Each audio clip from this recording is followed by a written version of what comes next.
विपक्षी दलों के सांसदों का एक डेलीगेशन इस वक्त मणिपुर में है और कहना यह है कि 2 दिनों तक वहां पर हालातों का जायजा लेंगे, उन चीज़ों को सामने लाएंगे जो कि अभी तक सामने नहीं आई हैं। लेकिन जो बीजेपी के सांसद हैं मनोज तिवारी, वो इसको सियासी पर्यटन करार दे रहे हैं। मनोज जी, ऐसा क्यों? कोई भी जा सकता है? नहीं, जा ही सकते हैं, लेकिन आज जब मणिपुर की स्थिति शांति व्यवस्था की ओर है, सब कुछ कंट्रोल्ड है, वहाँ पे जिन जिन लोगों के बीच ये संघर्ष हुआ उनमें अब एक शांति व्यवस्था स्थापित हो रही है, तब आप जाते हैं और जाते हैं तो आपकी गंभीरता नहीं दिखती। फोटो चमकाते जा रहे हैं, यहाँ से खींचा तो फोटो खींच के भेज दिया, वहाँ एयरपोर्ट गए तो फोटो खींच के भेज दी। इसको तो सियासी पर्यटन पूरा देश कह रहा है।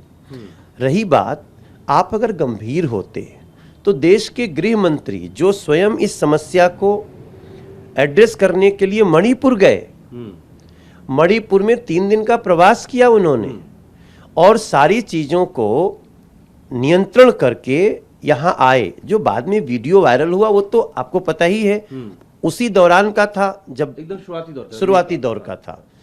तो आज जब ये सारे सवाल उठ रहे हैं कि इतने दिन बाद ये वीडियो कैसे वायरल हुआ, वो मोबाइल भी जब्त हो गया, वीडियो बनाने वाला जब्त हो गया, एजेंसियों के पास है, और गृह मंत्री जी वहाँ गए भी, देश के प्रधानमंत्री जी उस पर स्टेटमेंट भी दिए, आपके चैनल में भी उनका स्टेटमेंट है।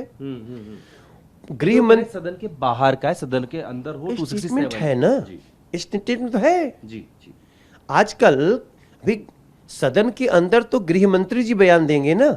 जो गृह मंत्री जी लगातार बोल रहे हैं कि आप जितनी लंबी चर्चा करना हो करिए, हम तैयार हैं। और यही विपक्ष, ये लोग चर्चा ही नहीं करने देते।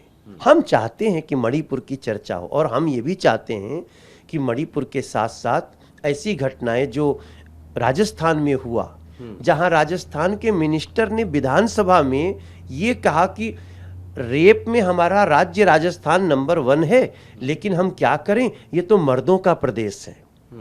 उसकी चर्चा होनी चाहिए, क्योंकि बेटियों के खिलाफ कहीं भी जुर्म हो तो हमें समान रूप से देखना चाहिए, छत्तीसगढ़ हो, झारखंड हो। तो भी आप मणिपुर भी तो चर्चा करो। ये मणिपुर पे चर्चा नहीं कर रहे हैं, आज वहां गए हैं तो भी हमारा स्वागत है, लेकिन आप इसको सियासी टूरिज्म मत बनाइए, आप इसको पॉलिटिकल टूरिज्म मत बनाइए।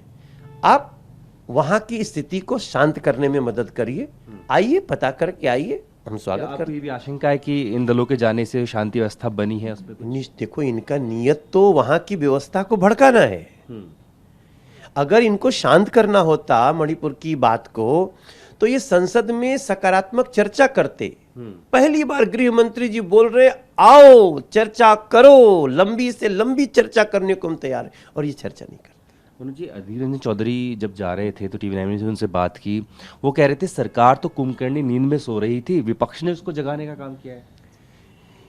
अब देखिए, ये घटना जब घटी तभी गृह मंत्री ग्राउंड पे हैं, उसके बाद भी ये विपक्ष की इस बात को कौन गंभीरता से लेगा। आखिरी सवाल, ये भी कह रहे हैं कि रिपोर्ट बनाएंगे, उसको संसद के पटल पे रखेंगे, उस पर चर्चा चाहेंगे, और ये चाहेंगे जब चर्चा हो तो प्रधानमंत्री की मौजूदगी में हो। ये गृह मंत्रालय का मैटर है, तो गृह मंत्री को आप क्यों नहीं मानना चाहते हैं? जब 93 में 750 लोग मरे थे, तब तो आपके तत्कालीन प्रधानमंत्री जी इस पे बयान भी नहीं दिया। ये नरेंद्र मोदी जी ने तो बयान दिया, आपको याद है ना, कि मैं बहुत पीड़ा और क्रोध में हूं। तब तो इनके गृह मंत्री भी नहीं गए मणिपुर 93 में, इनके गृह राज्य मंत्री राजेश पायलट जी गए थे। आप इसका समीक्षा कर लीजिए। गृह मंत्री जी पूरी चर्चा को सुनेंगे और बोलेंगे भी। मैं प्रार्थना करूंगा कि विपक्ष भी उसको सुने। आखिरी सवाल, जो रिपोर्ट ये देगा डेलीगेशन, उस पर आप भरोसा करेंगे? भाई, उस रिपोर्ट को अपनी चर्चा में देंगे। ये कोई ज्वाइंट पार्लियामेंट्री कमेटी तो है नहीं, लेकिन जो देख के आइए, बताइए, निश्चित रूप से सुना जाएगा। तो बिल्कुल यहाँ पर बीजेपी का कहना है कि ये अगर गंभीर होता विपक्ष तो इस मामले को शांतिपूर्ण करने में मदद करता, लेकिन अगर अभी की हम बात करें तो ये भी कहना है बीजेपी सांसद का कि माहौल वहाँ ख़राब हो सकता है, और इस पूरे दौरे को अगर कहें तो बीजेपी की तरफ से कहा गया है, मनोज तिवारी की तरफ से कहा गया कि ये सियासी पर्यटन है। अपनी वीडियो से होगी नदीम के साथ जितेंद्र भाड़ी।